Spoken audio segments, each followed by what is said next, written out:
ఈరోజు లంచ్లోకి అయితే గుడ్లు ఎండినెత్తళ్ళు టమాటా అయితే వేస్ట్ చేసుకున్నాను. చాలా అంటే చాలా టేస్ట్గా వచ్చింది.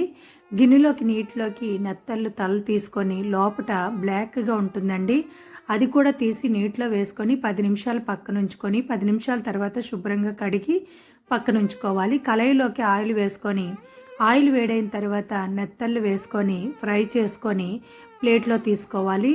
స్టవ్ లో ఫ్లేమ్లో పెట్టుకోవాలండి. అలాంటప్పుడే ఇంకా ఆయిల్ ఉంటుంది, అందులోకి కొంచెం పసుపు వేసుకొని గుడ్లు కూడా వేసుకొని నిదానంగా ఫ్రై చేసుకొని గుడ్లు మంచి కలర్ వచ్చేంత వరకు ఫ్రై చేసుకొని ప్లేట్లో తీసుకోవాలి. అదే ఆయిల్లోకి సన్నగా కట్ చేసుకుని ఉల్లిపాయ ముక్కలు వేసుకొని ఫ్రై చేసుకొని అల్లం, వెల్లుల్లి, పచ్చిమిరపకాయలు, కరివేపాకు, కొంచెం జీలకర్ర వేసుకొని కచ్చా పచ్చగా చేసుకొని ఉల్లిపాయల్లోకి పచ్చిమిరపకాయలు, అల్లం, వెల్లుల్లి, జీలకర్ర కూడా వేసుకొని లో ఫ్లేమ్లో స్టవ్ పెట్టుకొని ఫ్రై చేసుకొని గ్రైండ్ చేసుకున్న టమాటా పేస్ట్ కూడా వేసుకొని టమాటా పచ్చివాసన పోయేంత వరకు ఫ్రై చేసుకొని టేస్ట్కి సరిపోయినంత ఉప్పు, కారం, గరం మసాలా పొడి, ధనియాల పొడి వేసి కలపకుండా మూత పెట్టి లో ఫ్లేమ్లో 5 నిమిషాలు ఉంచుకోవాలి.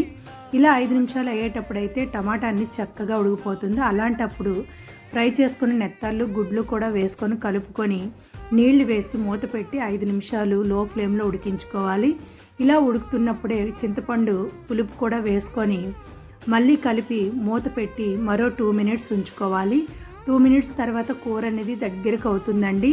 అలాంటప్పుడు కట్ చేసుకున్న కొత్తిమీర వేసుకొని కలుపుకుంటూ స్టవ్ ఆఫ్ చేసుకొని వేడి వేడి అన్నంలో ఈ కూర వేసుకొని తింటే టేస్ట్ అంటారా సూపర్గా ఉంటుంది. మీరు కూడా ఒకసారి ట్రై చేయండి. మరిన్ని మంచి వీడియోలకైతే మన ఛానల్ అయితే సబ్స్క్రైబ్ చేసుకోండి, లైక్ చేయండి, షేర్ చేయండి. Thank you. Bye bye.